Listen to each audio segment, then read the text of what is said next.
What's going on, Legionnaires, and welcome back to Comic Breakdown. If you're new to the channel, do me a favor and hit that sub button, hit that notification bell, and make sure you're not missing any of the awesome content we have coming out. Now, for this video, we're going to be diving into The Swamp Thing, issue number 3, coming out of the Infinite Frontier line currently going on with DC Comics. Now, if you haven't been keeping up with the Swamp Thing, go ahead and check out the link in my description as well as the top of this video. It'll take you to a playlist that's going to get you caught up on everything related to the Swamp Thing. Now, this is written by the amazing Ram V. Pencils are Mike Perkins, inks are the same, and it's colored by Mike Spicer. Now, what we saw in the last issue is Levi finishing up his battle with the Pale Wanderer, starting to learn his powers, but still not truly understanding what he is, who he is, and why he's going through all of these transformations. So with that being said, let's dive into this breakdown. Alright guys,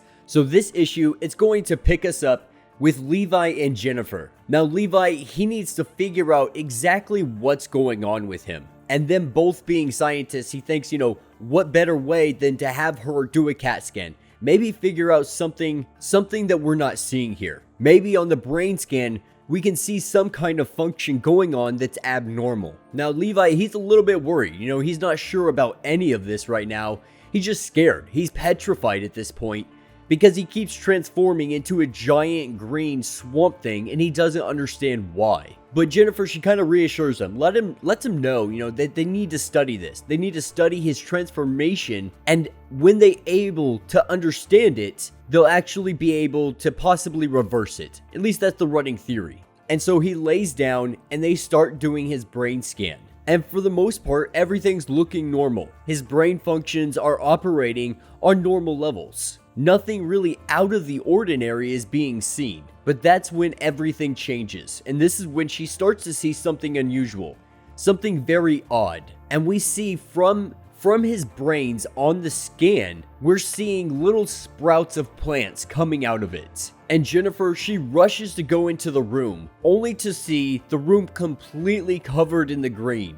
Now some of these plants, they start to pop, and the spores burst out of them. Now at this point, Levi, he's in the green already, but there's something different this time. Because in the green this time, he can feel Jennifer. He can sense her presence.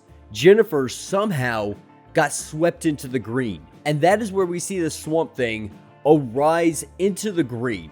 Each time this is becoming much, much easier for him. So the transformation, it's not that difficult. And as he arrives in the green, he shouts for Jennifer. He searches for her everywhere, because right now it kind of frightens him. The echoes, the unanswered questions. But he knows that she is here. He can sense her presence. And this is because of his connection to the green. He's still learning all of his abilities, but for this brief moment, he's able to feel the presence, expanding through the entire green as it's reaching and flowing through him. But he feels a sense of urgency, a sense of urgency to find her, because there's some kind of uneasy feeling going on in the green these days. Now, as he's making his way through the green, he gets stopped by a stranger. This stranger being Ivy. Not Poison Ivy, just Ivy. And Ivy, she kind of stops him from going in the wrong direction and lets him know, come on this way. Come with me and I can take you where you need to go. And this is where Swamp Thing lets her know that he is looking for Jennifer. Now, Ivy hasn't heard of or seen anybody by the name of Jennifer,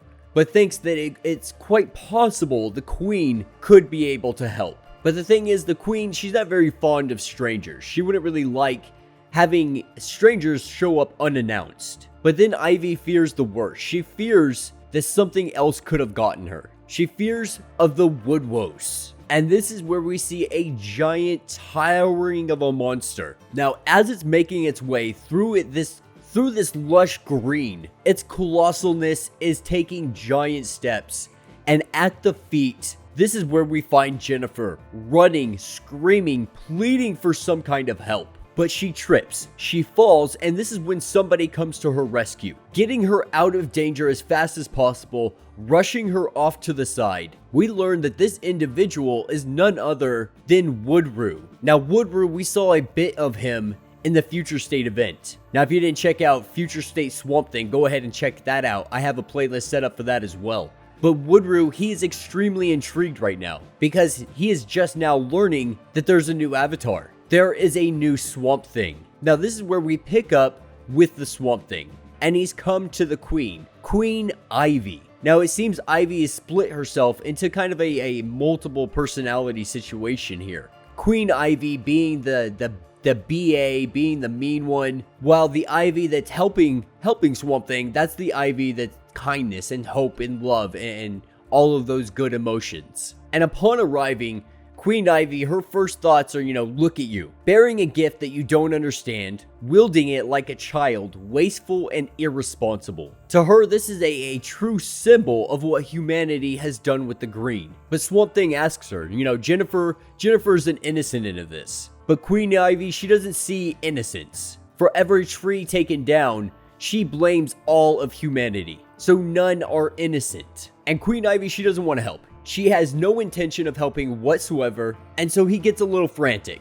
He grabs a hold of her and kind of shakes her. It's just like, listen, I need your help. Please, I am begging, I am pleading with you.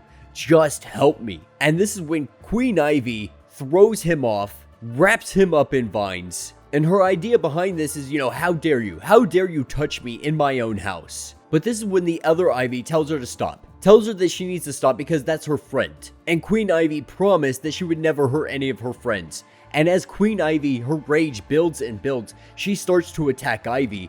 And this is when both of them have a realization that they've gone too far. That Queen Ivy has pushed her anger to the limit. She's hurting the one thing she vowed that she would always protect. And this gave Swamp Thing just enough time to be able to break free and get Queen Ivy in the back of the head. Bonks her, knocks her down, and this is when we see Swamp Thing kind of rising to his power, starting to really realize the true potential that he has. It was in that moment that he recognized the very same malice, the same swirls within the green, they now flow through him. The rage and the anger, all of his failures, all the people he's let down, all the ones that he put in peril.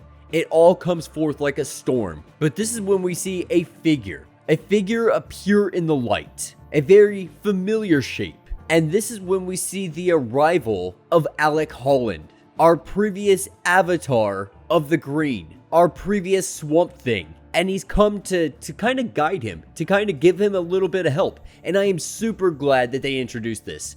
I am so glad that Holland still gets to pass the mantle onto Levi. I really do appreciate that kind of paying tribute that they're doing to Alec Holland. Now, Alec, he tells him, we need to go off and have a discussion. Our time is short, and there is a lot that we need to talk about. And he's going to tell him exactly what it means to be part of the green. So he understands his purpose like Alec once figured out. But the issue is, if he does not contend with this, if they cannot stop the contagion that is spreading through the green, he fears none of them, no one in this place, in this world or beyond, will ever be safe again. And that is where this issue will end. So let me know what you guys think down in the comments.